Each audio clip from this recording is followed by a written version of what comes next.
belum tahu nantinya seperti apa, karena ini juga belum terjadi atau tanaman apa, itu taksonomi. Oke, Bloom itu membagi menjadi 3 domain utama kalau ini berkaitan dengan manusia belajar atau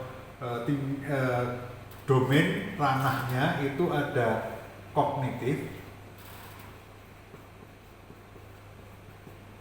kemudian ada afektif,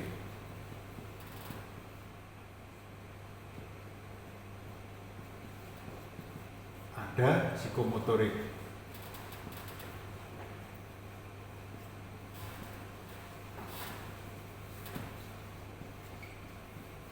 Nah, ini knowledge, ini sikap atau attitude, ini skill. Nah, ini ada degree-nya. Artinya kalau ini 0, ini misalnya ini udah paling tinggi 100 namanya, gitu ya kalau di indeks. Nah, ini ada derajatnya. Paling rendah kalau bicara kognisi itu baru sekedar aware. Oh, kayaknya aku pernah tahu, aware gitu ya, awareness. Aware. Kemudian selain aware, kemudian di sini dia know atau tahu. Ya kayaknya di situ ada itu sekedar aware. Nah, kemudian kalau mau dilanjutkan lagi, tahu ini paham, tahu secara mendalam.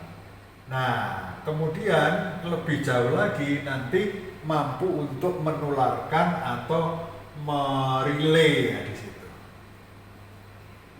menyatakan kembali, menceritakan, itu relay. Lebih tinggi dari ini kalau mau 5 itu sebetulnya kemudian bukan hanya merelay apa adanya tapi udah develop. Kalau sampai 5, ya lebih dari 100 lah, tapi biasanya udah sampai sini aja. Artinya umpamanya terhadap koperasi, iya kayaknya ada tuh hukum koperasi, undang-undang di sini.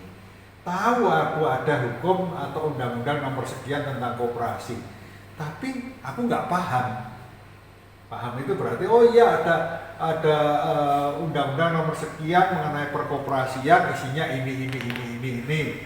Nah, dia paham, tapi belum tentu mampu menjelaskan kembali. Kalau merelay ini mampu menjelaskan kembali. Ngajarlah misalnya, itu perlu, atau untuk menceritakan lah, told story atau cerita di situ. Menceritakan kembali apa yang dia pernah terima. Jadi kalau orang sudah mampu untuk menceritakan kembali suatu hal, berarti sudah sampai di sini. Hanya tidak nolak, tapi mau. Nah, di atasnya mau, tentu aja kemudian suka. Di atasnya suka melakukan hal tertentu sikapnya gitu. Nah, dia tidak hanya suka gitu, tapi apa ya, kayak orang ketagihan itu apa ya? Adiktif.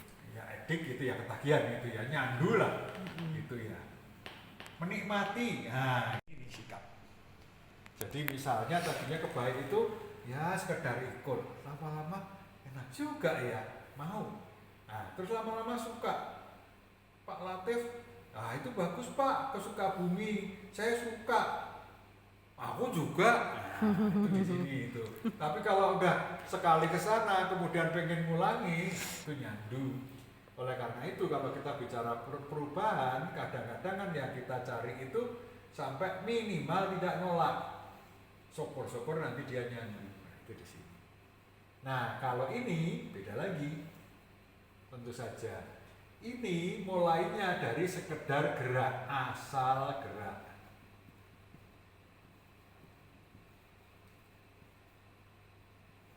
Ayo main bulu tangkis ya, asal nampel, itu baru keterampilan atau skillnya itu baru di level 1, itu asal gerak. Kemudian ini geraknya itu gerak tapi sudah teratur, atau bener lah. gerak sudah teratur gitu, dan selain teratur itu sudah pas. Oh, nampelnya itu teratur dan pas atau efektif. Tapi masih lambat di sini. Nah, ini teratur pas artinya di sini Cepat. teratur pas dan cepat. Nah, ini kecepatan.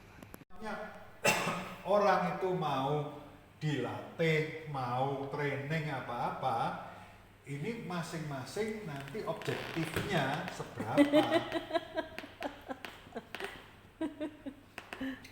Ini objektifnya. Pakar TNA. Apakah misalnya saja di sini setelah memberikan bahasa standarnya seperti kita tahu lah gitu ya, yaitu bahwa upon completion of the course gitu kan, setelah selesai mengikuti pelatihan ini, peserta akan paham terhadap apa topik tertentu misalnya. Peserta akan, nah ini berkembang ini apakah mau bersedia melakukan apa, suka misalnya.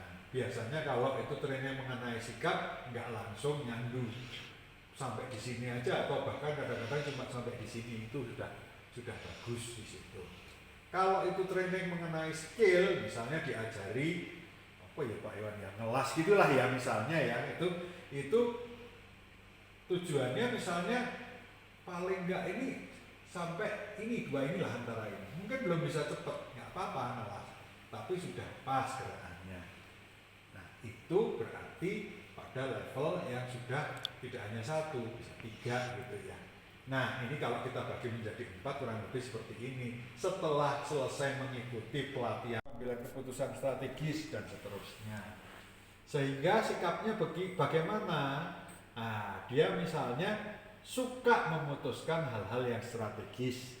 Skillnya gimana? Misalnya cepat dalam mengambil keputusan strategis, tampilnya seperti itu. Nah itu kalau trainingnya strategic management. Tapi bisa jadi yang lain. Misalnya kalau di direksi ini kompetensinya apa ya Pak ya di situ ya yang diharapkan? Di HUT ini ya. Iya.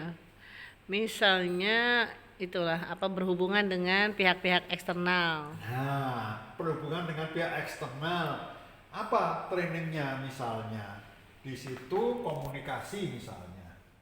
Komunikasi yang efektif misalnya. Setelah mengikuti pelatihan komunikasi yang efektif, maka peserta akan memahami konsep komunikasi. Sampai tahap apa? Memahami konsep komunikasi secara umum misalnya. Kemudian apa attitude yang diharapkan gitu kan? Komunikatif atau suka berkomunikasi. Komunikasinya yang bagaimana? Komunikasinya itu yang katakanlah di situ yang cepat tapi kemudian bisa dipahami oleh pihak yang dituju. Nah, ini levelnya.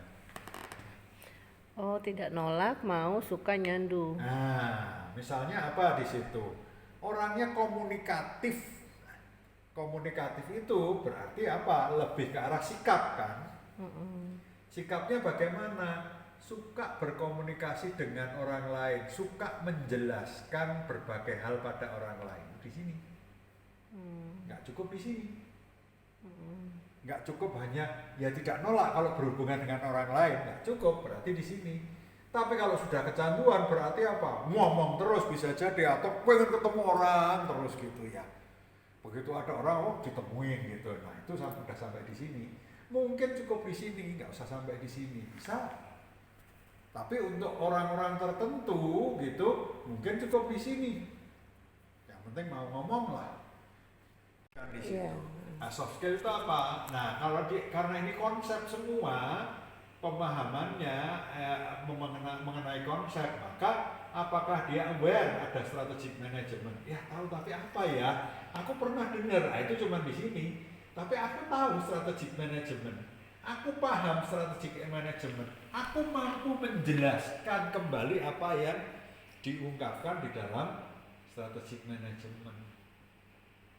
Lah ini termasuk kemudian develop itu ngasih contoh-contoh apa itu di level ini.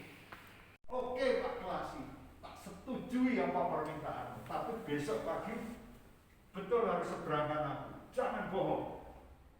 Loh, jangan khawatir, Klasi tidak pernah ingkar janji. Ya, pokoknya Anda bayangin sendiri ya, malamnya ngapain itu, saya nggak usah cerita kan ya, gitu. Itu udah main pengantinnya kayak gimana nggak ngerti lah, pokoknya bayi apa dan lain sebagainya nanti. Paginya betul diseberangkan oleh si Klasi. Nah, ketemulah dia dengan calon suaminya. Wah, namanya masih kangen-kangenan ya, kayak film India itulah, beli ada pohon kelapa juga gitu. Begitu selesai, senangnya selesai, euforianya selesai, katanya, kamu itu kemarin ada di mana? Karena aku udah nyari di sini seputar sini, nggak ada. Oh iya, aku tuh dari pulau yang sama, tadi diseberangin. Siapa yang nyeberangin? Ada itu Klasi ya, kayak pakai seragam waktu kita di kapal. Oh gitu. Nah, kok bisa? Wah, si gadis ini polos, terletak dari A sampai Z. Nah, elemen OPG-nya nggak ada yang tinggalan. Jorok, gitu kan ya, transparan, cerita. Begitu cerita selesai, si Sejaka gimana kira-kira? Marah, murka. Wah, kalau itu selesai sampai di sini, bukan ada nikah-nikahan, gak putus. Tapi jangan gitu, mulai keluar air mata. Enggak, pokoknya itu prinsip buat saya. Tahu kan kenapa kok saya ngajak sahabat supaya jadi wasit? Lah kamu sendiri kenapa kayak gini? Kenapa kamu was? Pokoknya gitu lah. Wah, Sejaka mau pergi tetap pegangin tangannya, ditepes kan, terjerubah sih, super lagi, gitu lagi. Lama-lama sudah dibuka masih Sejaka pergi. Datanglah si sahabat tadi yang berada sepulau dengan si Sejaka tadi ya, bingung. Dia tanya masih tadi, ada apa? Kan tadi kalian berdua itu bisa ketawa ketiwi, wah happy. Sekarang kok nangis histeris kayak gini, ada apa? Ya, kamu nggak tahu sih. Loh ya iya, makanya saya tanya. Segera nangis dulu, selesaikan nangismu. Begitu puas nangisnya, si gadis langsung mengungkapkan. Tuh, pokoknya bakalan membantu. Saya ditinggal begitu, bisa living orang. Gitu ya, tak bersih, tak apa.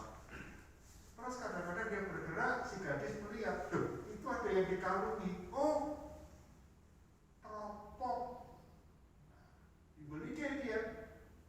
Kalau gitu, tak pinjam aja teropongnya untuk melihat-lihat sekeliling, apakah benar ini pulau kecil yang di sekitarnya ada pulau kecil yang lain. Apakah benar calon suamiku tercinta ada di seberang? Ya, datang kepada Klasi. Pak Klasi, saya boleh pinjam teropongnya sebentar. Untuk apa?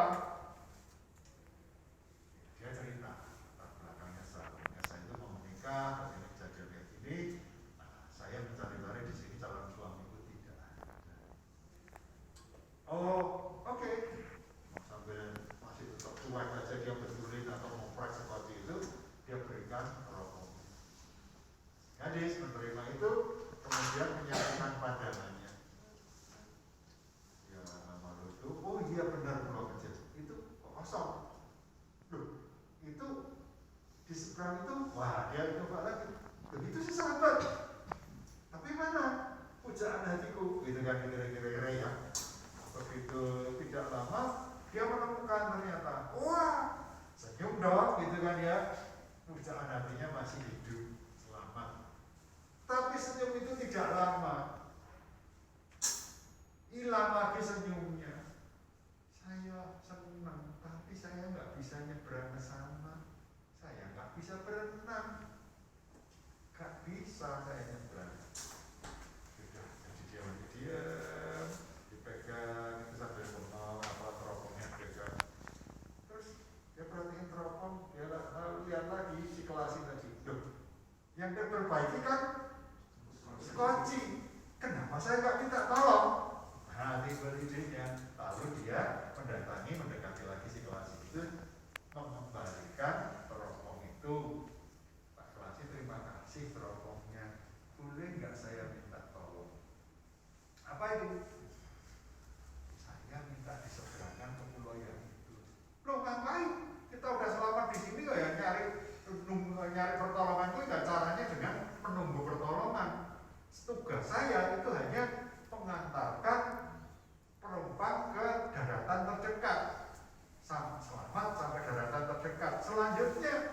ya kita tunggu. Apalagi ini kondisinya seperti ini. Wah, enggak aja saya, bukan tugas saya itu. Loh, gimana Pak? Oh, pokoknya ya mau minta tolong lah, merengek-rengek. Waduh, ini aja, udah. Ini hari sudah sore. Nah, kalau sore biasanya ombak itu besar. Besok pagi tak seberani.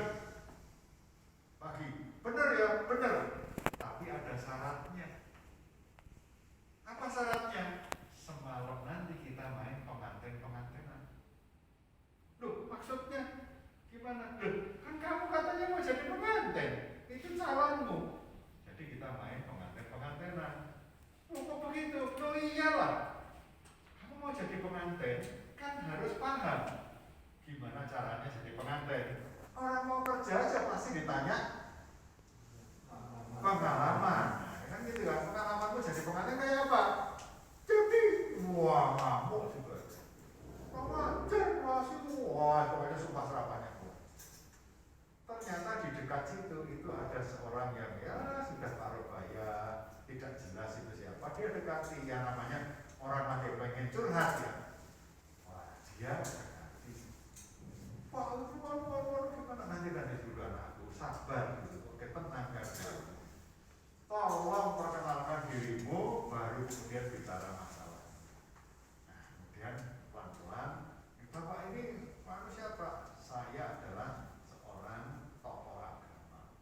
Kita tidak lihat itu agama apa ya, nanti jadi salah, pokoknya tokoh agama aja. Nah, kemudian dia tiga di sini cerita, sini dulu Pak, saya ini mau nikah. Nah, dia baru cerita itulah, seperti yang dia cerita ke Kelasi. Oh, gitu. Jadi si Kelasi minta begitu. Iya, jadi saya harus gimana Pak? Gini. Sulit buat aku ngomong, memberikan saran. Belum tentu juga kamu terima, apalagi begini. Gini aja, kamu berdoa, mohon petunjuk apa yang harus kamu lakukan. Oke? Maksudnya gimana Pak? Ya berdoa, mohon petunjuk apa yang harus kamu lakukan. Jadi berdoa, mohon petunjuk apa yang harus kamu lakukan. Bingung si gadis, tapi ya terus diem. Dia merenung gitu. Beberapa saat kemudian dia mendatangi si Kelasi lagi. Ngapain kira-kira? Ngapain kira-kira kok datang pagi padahal tadi udah ngamuk-ngamuk ya? Loh, kamu kok begitu? Loh, gini loh, kan kita itu menyeberang lautan, naik kapal. Berapa lama? Gak cukup sehari kan? Beberapa hari, bisa sampai seminggu, tergantung cuaca. Dikira oleh orang tuamu, bisa saja kan? Kita itu sudah ngapa-ngapain di kapal. Jadi malah nggak boleh melanjutkan hubungan. Juga ya, gimana dong? Nah gini, kan ada teman kita minta dia sebagai wasit, gitu ya, yang suka meniup fluid atau masih kartu kuning. Datanglah mereka berdua ke tempat si teman tadi, sebut saja namanya sahabat. Sahabat ini dimintain tolong. Ini ceritain latar belakangnya. Oke, ya gimana ya? Saya itu bukannya nggak mau, tapi ada masalah besar buat saya. Kenapa? Ada duit mahal, ayo tiga. Oh itu, jangan khawatir, pokoknya itu semua kita tanggung semua, gitu kan. Pokoknya perjalanan itu all inclusive, udah semuanya. Menginap sampai beli oleh-oleh dibeliin. Oh iya mau kalau gitu. Ya, pada saat yang dipilih gitu ya, berangkatlah mereka. Wah, namanya mau nikah gitu ya. Si pasangan ini gimana kira-kira wajahnya? Cemberut gitu, di bawah pikiran hidup semua. Itu gimana? Ceria, gitu ya, berseri. Okay. Nah, ternyata ini tidak lama karena badai menghantam kapal, kapalnya pendek kata lalu hancur berkeping-keping. Sadar-sadar si gadis itu sudah berada tidak tahu lagi di mana, tapi dia meraba-raba, dia terbaring di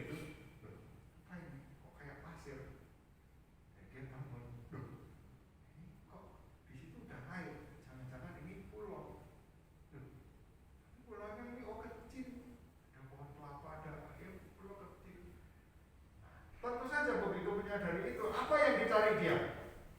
Gadis. Nah, calonnya si jejaka tadi ya, calon suaminya gitu. Mana ya kok nggak ada ya? Lihat sekeliling tetap nggak ada. Aduh. Tapi kemudian dia berpikir, ini kan pulau-pulau yang kecil. Jangan-jangan ada pulau kecil yang lain di sekitar situ.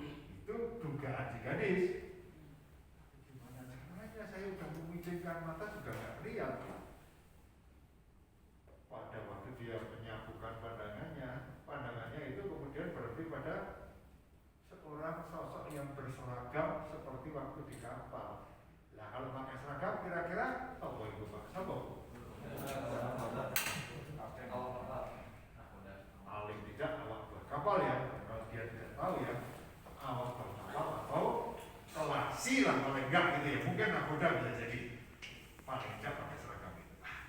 Di sana itu ada awak buah kapal atau kita pendekin aja kelasi. Bertemu dengan teman-teman barunya, gitu ya.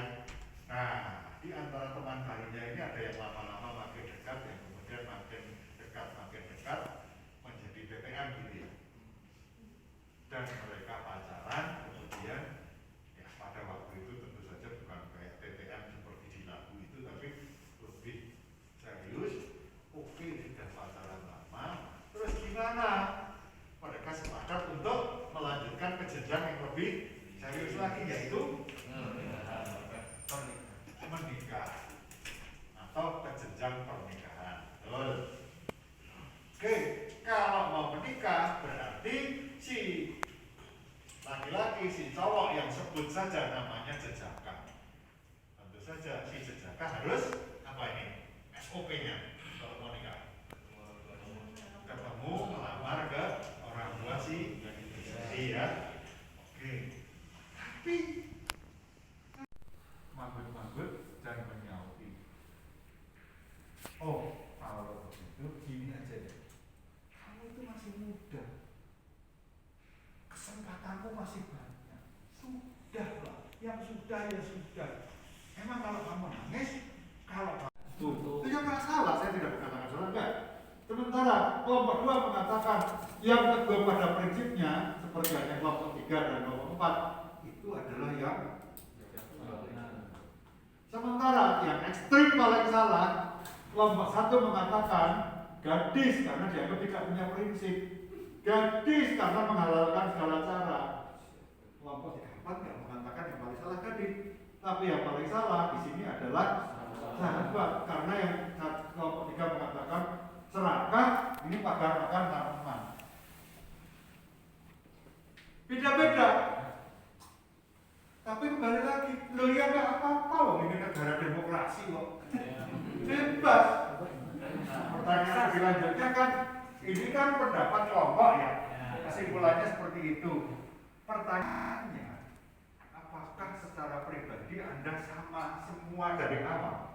Anggota kelompok ini, kelompok 1 kan berapa orang tadi? 5. Oh 6. Nah, 6 orang ini apakah pendapatnya sama dari awal? Karena ada musyawarah, ada mufakat kan gitu ya. Mufakat kemudian, oh udahlah, sahabat kita sepakat ya. Oke, maaf. Ya boleh, nggak apa-apa. Ya saya musyawarah. Yang diketawakan sama kelompok yang lain. Itu yang nggak apa-apa. Kenapa? Ya itu adalah perbedaan pendapat. Nah, boleh di dalam kondisi demokrasi itu boleh dan saling menghormati. Pertanyaan lebih lanjutnya adalah Anda ini berkecimpung di dunia apa di dalam pekerjaan? Pekerjaan dulu. Kita mulai pekerjaan dulu. Dunianya dulu. Keuangan. Artinya itu dunia apa? Keuangan. Bisnis. Sekarang kalau dari kacamata bisnis ya, ada yang mana yang paling menguntungkan? yang paling cocok yang mana? Pasti. Pengen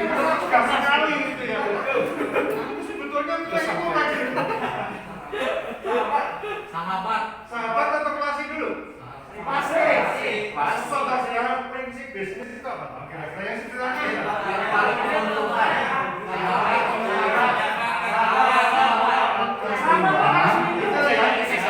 Untuk mendapatkan besar-besarnya gitu ya.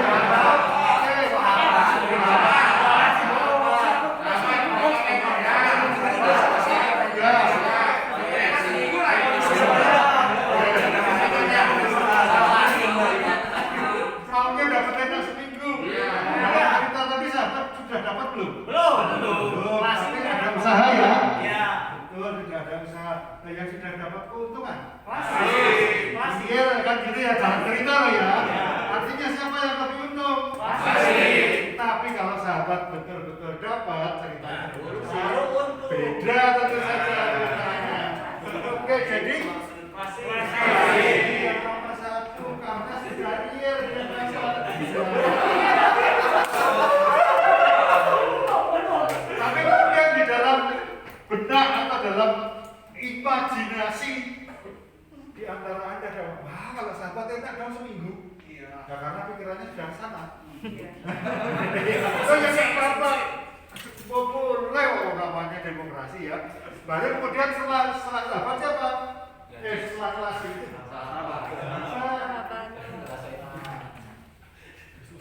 Berikutnya siapa? Siapa yang paling rugi? Yang paling rugi.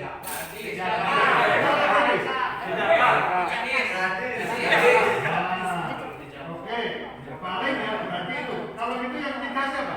Itu. Yakin ini? Jajak. Yang ketiga yakin? Kan kita tinggal mencari yang ketiga ya. Pertanyaan saya. Anda berbisnis, ada tujuan nggak selain keuntungan? Ada.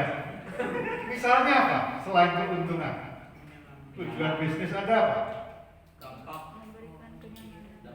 Dampak gimana?